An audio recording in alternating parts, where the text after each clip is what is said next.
नमस्कार दोस्तों, कैसे हो आप। आशा करता हूँ सब ठीक होंगे। और आज लेके आया हूँ मैं इलेक्ट्रिक करंट और प्रतिरोध सर्किट से संबंधित क्वेश्चन। तो हम चर्चा कर लेते हैं उन्हीं क्वेश्चनों की। करते हैं शुरुआत वीडियो की। और पहला ही क्वेश्चन हमारा क्या है देखते हैं। विद्युत धारा का एसआई मात्रक क्या है। विद्युत धारा का एसआई मात्रक क्या है। वोल्ट। वोल्ट तो किसका होता है, विभव का होता है। वोल्ट किसका होता है, विभव का होता है। ओम किसका होता है, प्रतिरोध का होता है। एम्पियर किसका होता है, धारा का होता है। और वाट किसका होता है, शक्ति का होता है। तो कौन सा ऑप्शन सही है इसका। हमें तो किसका पूछ रहा है, धारा का पूछ रहा है, तो धारा का मात्रक क्या होगा, एम्पियर होगा। करते हैं नेक्स्ट क्वेश्चन की बात, चलते हैं आगे। दूसरा क्वेश्चन देखो क्या आ रहा है।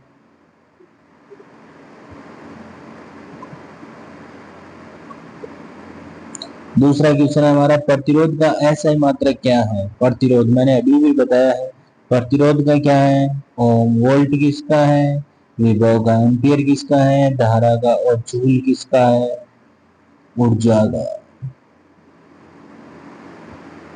जूल किसका है, ऊर्जा का। थर्ड क्वेश्चन हमारा क्या है। थर्ड क्वेश्चन है, ओम का नियम क्या संबंध बताता है। ओम का नियम क्या संबंध बताता है। ओम का नियम होता है V बराबर आई आर। तो पहला ही ऑप्शन सही है, V बराबर आई आर।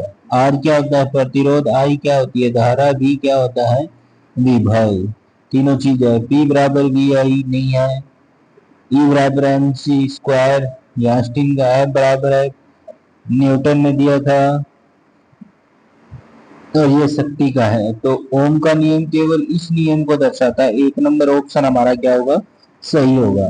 बात कर लेते हैं नेक्स्ट क्वेश्चन की। एक आदर्श एमीटर का प्रतिरोध कितना होता है। तो मैं आपको बता दूं कि एमीटर को ऐसे लिखा जाता है। आपके घरों में भी लगे होंगे, जो बोरवेल वगैरह होते हैं वहां पे लाइट वगैरह होती है, उनमें लगा होता है एमीटर। एमीटर धारा को मापने का काम करता है। इसको धारा को एम्पियर बोलते हैं इसको। ठीक है, याद रह जाएगा। तो इसका जो प्रतिरोध होगा, और आदर्श का मतलब होता है यूनिवर्सल होगा। आदर्श का मतलब तो होता है जिसका प्रतिरोध नगण्य हो या फिर शून्य हो, तभी वो आदर्श होगा। आदर्श का मतलब ऐसा मीटर जो विद्युत धारा का कोई भी अंश खुद ना खाए, पूरी की पूरी आपको दिखाए। तो ऐसा मीटर होता है, वो कहलाता है आदर्श मीटर, जिसका प्रतिरोध हमेशा कितना होता है, जीरो होता है। अब बात कर लेते हैं दूसरा, अनंत। अनंत नहीं हो सकता, बहुत कम, बहुत ज्यादा। ये तीनों ही ऑप्शन आपके क्या है, गलत है। एक और बता दूं आपको, वोल्ट मीटर होता है जिसको वी से लिखा जाता है। जो आप जैसे भी बोरवेल होते हैं, कुएं वगैरह होते हैं, उनके ऊपर मोटर को चालू करते हो, आप स्टार्ट करते हो, तो वो लोड दिखाती है कितना पावर ले रही है, वो वोल्ट मीटर होता है। और एक आदर्श वोल्ट मीटर का प्रतिरोध इनफाइनाइट होता है, अनंत होता है। देखो दूसरा क्वेश्चन यही आ गया हमारा। एक आदर्श वोल्ट मीटर का प्रतिरोध कितना होता है। एक आदर्श वोल्ट मीटर का प्रतिरोध कितना होगा, अभी भी बताया मैंने। जीरो तो किसका होता है, एमीटर का। लेकिन अनंत किसका होता है, अभी अभी बताया है, वोल्ट मीटर का होता है। बहुत ज्यादा और कम, ये दोनों ही नहीं है। तो हमारा ऑप्शन कौन सा सही हो जाएगा, बी हो जाएगा। विद्युत शक्ति। विद्युत शक्ति का सूत्र क्या है, ये पूछ रहा हमसे। नेक्स्ट क्वेश्चन हमारा यही है कि विद्युत शक्ति का क्वेश्चन क्या है। अभी अभी आया था, याद हो तो आपको। विद्युत शक्ति का सूत्र क्या है, ए पी बराबर वी अपॉन में आई। है तो ये भी शक्ति का, लेकिन ये नहीं हो सकता। लेकिन विद्युत शक्ति का पूछ रहा, धारा इसमें भी आ रही है, नहीं ले सकते। पी बराबर ये भी नहीं ले सकते। तो कौन सा लेंगे, P बराबर बी आई, ये लेंगे। अभी अभी आया था आपके सामने, थोड़े पीछे वाले क्वेश्चन में आया था ये। अब बात कर लेते हैं नेक्स्ट क्वेश्चन की। किलोवाट घंटा किसका मात्रक है? देखो घर में आपके एक मीटर लगा होता है जो आपके घर के लिए बिल प्रदान करता है हर महीने, उसको बोलते हैं, उसमें जो खर्च आता है वो किलोवाट घंटे में आता है। तो ये किसका मात्रक है? शक्ति का है, ऊर्जा का है, प्रतिरोध का है, किसका होगा बताओ भाई। आपके घर में क्या खर्च करते हो आप? कितनी बिजली खाते हो? तो बिजली का तो नहीं हो सकता है, धारा का नहीं हो सकता। किलोवाट घंटा धारा नहीं, धारा का तो एम्पियर होता है। प्रतिरोध का, इसका तो क्या होता है? एम्पियर होता है। इसका ओम होता है। ऊर्जा का वाट होता है। किलोवाट घंटा बोल दो या वाट बोल दो। शक्ति का भी वाट होता है। तो किसका होगा? ऊर्जा का आपका राइट आंसर हो जाएगा। बात करते हैं नेक्स्ट क्वेश्चन की।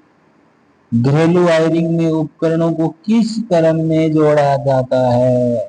श्रेणी क्रम में नहीं, जोड़ा जाता था पहले, अब नहीं जोड़ा जाता। अगर आप जोड़ते हो वो अलग बात है, सीधा एक तार दूसरे तार में जोड़ते फिर तीसरे में जोड़ते, एक ही तार में सभी लाइट जोड़ दोगे तो ये श्रेणी। जैसे ये बल्ब यहाँ जोड़ दिया, ये बल्ब यहाँ जोड़ दिया, फिर ये बल्ब यहाँ जोड़ दिया, ये तो कौन सी है? श्रेणी क्रम। यहाँ जाके दोनों तारों को जोड़ दिया, ये तो हुई श्रेणी क्रम। समांतर क्रम, ये समांतर क्रम में जोड़ते होंगे ना। समांतर क्रम का मतलब है ये बल्ब यहाँ जोड़ दिया तो दूसरा तार आएगा यहाँ से और वो जुड़ेगा फिर यहाँ से एक तार तो इसमें से चला जाता करंट वाला था, अर्थ वाला इसमें जोड़ दो। अगर नहीं जोड़ते तो यहाँ से फिर से लेके आओगे तो अलग हो जाएगा। समांतर का मतलब होता है पैरेलल चलते रहना। तो बताओ किस क्रम में जोड़ोगे घर में लाइट? हमेशा समांतर क्रम में जोड़ेंगे, मिश्रित इनसे कोई नहीं है। बात आती है नेक्स्ट क्वेश्चन की कि फ्यूज तार किस सिद्धांत पर काम करता है? चुंबकीय प्रभाव पर, रासायनिक प्रभाव पर, ऊष्मीय प्रभाव पर। अब आपको मैं बता दूं कि जो फ्यूज तार होता है ना वो ज्यादा ऊष्मा लेकर के पिघल जाता है। तो ज्यादा ऊष्मा लेकर पिघलेगा फिर टूटेगा। टूटेगा तो मतलब कनेक्शन क्या कर देगा? ये फ्यूज तार है, ठीक है, ये पिघलेगा तो ये टूट जाएगा, ब्रेक हो जाएगा बीच में से, तो यहाँ की लाइट इधर नहीं आ पाएगी। इसलिए किस पर कार्य करेगा? ये ऊष्मीय प्रभाव पर कार्य करता है। फ्यूज तार किस पर कार्य करता है? ऊष्मीय प्रभाव पर कार्य करता है। बात कर ले नेक्स्ट क्वेश्चन की। विद्युत धारा के प्रवाह को रोकने के लिए रोकने वाले गुण को क्या कहते हो? जब विद्युत धारा का प्रवाह हो रहा है, मान लीजिए कोई तार है, आपने घर में कॉपर के तार ही क्यों यूज करते हो? लोहे के क्यों नहीं? लोहा तो जबकि सस्ता होता है, क्यों नहीं करते? क्योंकि उनका प्रतिरोध ज्यादा होता है। तो धारा कौन रोकता है? प्रतिरोध रोकता है। बात करें नेक्स्ट क्वेश्चन की। एक हीटर में नाइक्रोम का तार का उपयोग क्यों किया जाता है?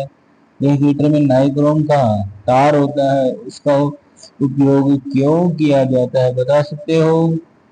कम प्रतिरोध के लिए, उच्च प्रतिरोध उच्च गलनांक के लिए, उच्च चालकता और कम गलनांक। देखो मैं बता दूं, कम गलनांक होगा तो हीटर चलेगा ही नहीं, पिघल करके क्या हो जाएगा? तार टूट जाएगा, थोड़ा सा गर्म होगा और पिघल के। उच्च चालकता होगी तो फिर वो गर्म नहीं होगा ज्यादा। अगर तार की उच्च चालकता होगी तो उसका प्रतिरोध क्या होगा? कम होगा, इसलिए वो क्या नहीं होगा? गर्म नहीं करेगा इसको। और बात करें कम प्रतिरोध की, यदि कम प्रतिरोध होगी तो इसके जैसा ही हो जाएगा, चालकता उच्च देगा फिर ये हो नहीं सकता। बचा केवल एक उच्च प्रतिरोधकता होनी चाहिए और उच्च गलनांक होना चाहिए। यहाँ से ये भी पूछा जा सकता है हीटर में किस धातु से बने तार का उपयोग किया जाता है? तो नाइक्रोम का यूज किया जाता है। अब बात करते हैं नेक्स्ट क्वेश्चन की। चलते हैं नेक्स्ट क्वेश्चन की ओर। किस परिपथ में धारा को मापने के लिए किस उपकरण का उपयोग किया जाता है? धारा मापने के लिए मैंने स्टार्टिंग में क्वेश्चन था बताया था आपको, धारा मापने के लिए परिपथ में कौन सा उपकरण काम में लिया जाता है? देखो वोल्ट मीटर है विभव मापने के लिए, दो तारों के सिरों के मध्य विभव मापोगे तो ये इसमें एमीटर का काम होता है धारा मापने के लिए। और गैल्वेनोमीटर धारा भी मापता है प्लस दिशा मापने के लिए। और वाट मीटर शक्ति मापने के लिए। ये सभी अब आप बता सकते हो आंसर इसका कि क्या होगा? तो इसका आंसर क्या होगा हमारा? धारा मापने के लिए एमीटर को यूज में लिया जाता है। बात करें नेक्स्ट क्वेश्चन की। वोल्टेज को मापने के लिए, वोल्टेज बोल दो या विभव बोल दो, मापने के लिए किस उपकरण का उपयोग किया जाता है? एमीटर धारा, वोल्ट मीटर विभव या वोल्टेज, गैल्वेनोमीटर नहीं, ओम मीटर प्रतिरोध को मापने के लिए काम में लिया जाता है। बात करें नेक्स्ट क्वेश्चन की। तो समांतर क्रम में जुड़े प्रतिरोधों का समतुल्य प्रतिरोध क्या होता है? देखो समांतर क्रम में जितने भी प्रतिरोध जुड़ते हैं उनका समतुल्य प्रतिरोध, पहले तो मैं आपको समांतर क्रम बता दूं क्या होता है। ये एक बिंदु है, ये एक बिंदु है, यहाँ से तार निकलेगा, ये प्रतिरोध है, फिर यहाँ के मिल जाएगा, एक ये R1 हो गया, दूसरा ये R2 हो गया, और ये तीसरा R3 हो गया। अब आपको बताना क्या है? R1 plus R2 plus R3। अब इनका तुल्य प्रतिरोध मतलब इस पूरे का प्रतिरोध कितना होगा, कितना होगा आपको ये बताना है। तो तुल्य प्रतिरोध कितना होगा? उनके योग के बराबर नहीं होगा। समान श्रेणी क्रम में होता है, जैसे ये जुड़ गया, इसके बाद ये जुड़ गया, इसके बाद ये जुड़ गया, तो R1 R2 R3 इन सबको जोड़ोगे तो यह तो आएगा श्रेणी क्रम में, ठीक है। उनके व्युत्क्रमों के योग के व्युत्क्रम के बराबर होगा। यही आपका ऑप्शन है, सत्य है। देखो इसमें एक सूत्र लगता है 1 में R, ये तुल्य प्रतिरोध 1 में R1 प्लस 1 में R2 प्लस 1 में R3, ये तीनों जुड़ जाएंगे आपस में और यहाँ से तुल्य प्रतिरोध आ जाएगा। अब बात आ गई श्रेणी क्रम की, तो श्रेणी क्रम का भी डिफिनेशन आया था, ये देखो एक प्रतिरोध, दूसरा, तीसरा, तो तीनों को जोड़ दो, R1 plus R2 plus R3, ये R के बराबर, ये क्या हो गया? तुल्य प्रतिरोध। तो देख लो उनके योग के बराबर, ये इसका आंसर क्या हो जाएगा? सत्य हो जाएगा। अब बात करें नेक्स्ट क्वेश्चन की।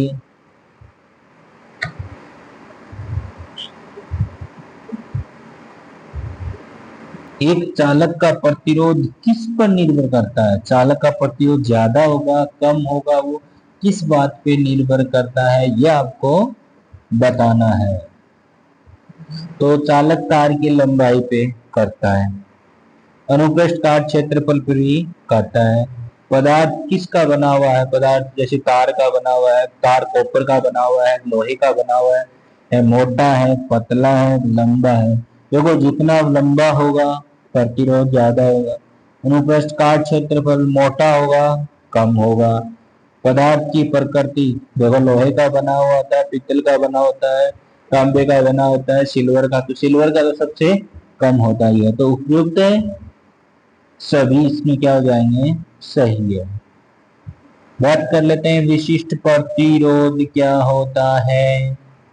विशिष्ट प्रतिरोध क्या होता है? ओम मीटर होता है, ओम प्रति मीटर होता है, ओम होता है, इसका तो होता ही नहीं है। ओम प्रति मीटर होता है या नहीं होता है? ये भी नहीं होता है। तो ओम मीटर हो तो ये भी नहीं होता। तो ओम गुणा मीटर, यही क्या होता है? विशिष्ट प्रतिरोध का मात्रक होता है। अगर वीडियो पसंद आए तो लाइक जरूर करना, शेयर करना दोस्तों को, और कंपटीशन एग्जाम में आने वाले साइंस के सभी क्वेश्चन आपको इस चैनल पे मिलेंगे। करते हैं नेक्स्ट क्वेश्चन की बात। विद्युत बल्ब में कौन सी गैस भरी जाती है? सबसे इंपॉर्टेंट बात है। देखो, बल्ब जब फूट जाता है बाहर से, तो वो फिलामेंट उसमें फिर भी होता है, लेकिन फिर वो जलता नहीं है, जल के तुरंत फटक जाता है। पटाखे का तो अच्छी आवाज आती है, लेकिन फ्यूज हो जाता है, तो इसलिए उसमें गैस बढ़ जाती है। ऑक्सीजन हमेशा आग जलाने के काम आती है, ये कार्य। कार्बन डाइऑक्साइड है, ये आग बुझाने के काम आती है, ये जला नहीं सकती। नाइट्रोजन और आर्गन गैस है, तो वो भर सकते हो। हाइड्रोजन तो हल्की गैस है सबसे, तो इसको तो आप भर ही नहीं सकते, क्योंकि हाइड्रोजन भी आग जला सकती है। तो नाइट्रोजन और आर्गन, देखो नाइट्रोजन अकेला आएगा तो नहीं भरोगे, आर्गन अकेला आएगा तो ए आर सक्रिय गैस है, इसको आप भर सकते हो। दोनों मिक्स में है तो फिर यही ऑप्शन आपका सत्य है। बात करें नेक्स्ट क्वेश्चन की। विद्युत धारा के चुंबकीय प्रभाव की खोज किसने की थी? ये 12वीं क्लास में चलने वाला मैटर है। विद्युत धारा में फैराडे ने की थी, ओरेस्टेड ने की थी, एम्पियर ने की थी, वाट ने की थी। फटाक से बता दो भाई, किसने की थी?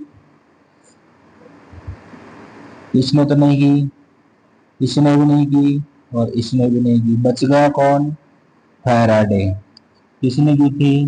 फैराडे ने की थी। घरों में बिजली की खपत को किससे मापा जाता है? घर में कितनी बिजली खा गए आप, किससे मापते हो? मीटर लगा होता है घर में, हाँ मीटर तो लगा होता है, और उसमें क्या आती है? यूनिट आती है, और यूनिट से ही हम उसको मापते हैं। नेक्स्ट क्वेश्चन की बात कर रहे हैं। अर्धचालक सुपर कंडक्टर का प्रतिरोध कितना होता है? देखो, मैं ये चीज बता दूं आपको, जो सॉरी अर्धचालक नहीं, अतिचालक। अतिचालक का मतलब सुपर कंडक्टिविटी, जिसका प्रतिरोध जितना ज्यादा होगा उसकी चालकता उतनी कम होगी। जिसका प्रतिरोध कम होगा उसकी चालकता उतनी ज्यादा होगी। तो अगर प्रतिरोध अनंत हो जाए तो चालकता जीरो, अगर प्रतिरोध ही शून्य हो जाए तो मैक्सिमम देगा चालकता। कितनी देगा? मैक्सिमम देगा। बहुत ज्यादा तो फिर तो नहीं देगा, बहुत कम हाँ ये हो सकता है, लेकिन सब शून्य ही हो गया तो कम क्या, जीरो ही हो गया तो फिर सबसे ज्यादा यही देगा। तो सुपर कंडक्टिविटी में प्रतिरोध कितना होता है? जीरो होता है। नेक्स्ट क्वेश्चन की बात कर लें। विद्युत धारा की दिशा क्या होती है? देखो, क्वेश्चन पूछा जाता है भाई, यहाँ से भी विद्युत धारा की दिशा क्या होती है? इलेक्ट्रॉनों के प्रवाह की दिशा में, या फिर प्रोटॉन के प्रवाह की दिशा में, उच्च विभव से निम्न विभव की ओर, या निम्न विभव से उच्च विभव की ओर। इलेक्ट्रॉनों के प्रवाह की दिशा, इलेक्ट्रॉन मतलब नेगेटिव साइन, प्रोटॉन मतलब पॉजिटिव साइन, और विभव उच्च विभव पॉजिटिव से ये डायरेक्शन। इसमें और इसमें ज्यादा अंतर तो नहीं है, लेकिन इसमें दोनों है और इसमें एक है, और नीचे वाले में जस्ट इसका उल्टा है। तो आपको आंसर अब बताओ कौन सा दे सकते हो? धारा की दिशा हमेशा उच्च विभव से निम्न विभव की ओर गमन करती है। धारा की दिशा वैसे किस तरफ चलते हैं? पॉजिटिव से नेगेटिव की ओर। नेक्स्ट क्वेश्चन की बात कर लेते हैं। किरचॉफ का पहला नियम किससे संबंधित है? किरचॉफ का पहला नियम किससे संबंधित है? किरचॉफ भी बोलते हैं इसको, किरचॉफ भी बोलते हैं। ऊर्जा संरक्षण सिद्धांत पे, आवेश संरक्षण सिद्धांत पे, संवेग संरक्षण सिद्धांत पे, या फिर द्रव्यमान संरक्षण सिद्धांत पे। तो भाई किरचॉफ का नियम होता है आवेश संरक्षण, चलिए एक, हाँ, आवेश संरक्षण सिद्धांत पे कार्य करता है। किरचॉफ का नियम किस पे कार्य करता है?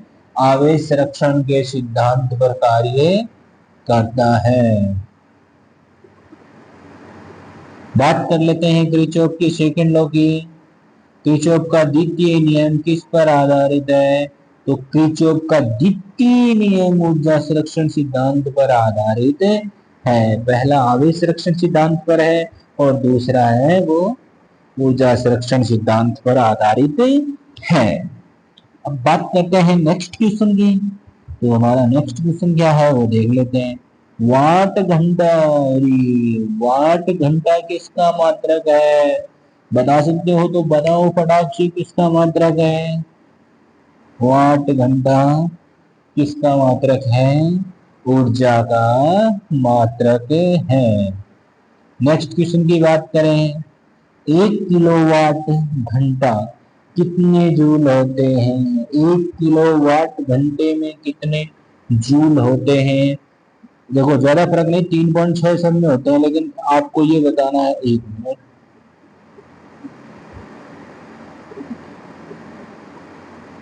किलोवाट घंटा जूल, एक किलोवाट घंटे में कितने जूल होते हैं ये बताना है।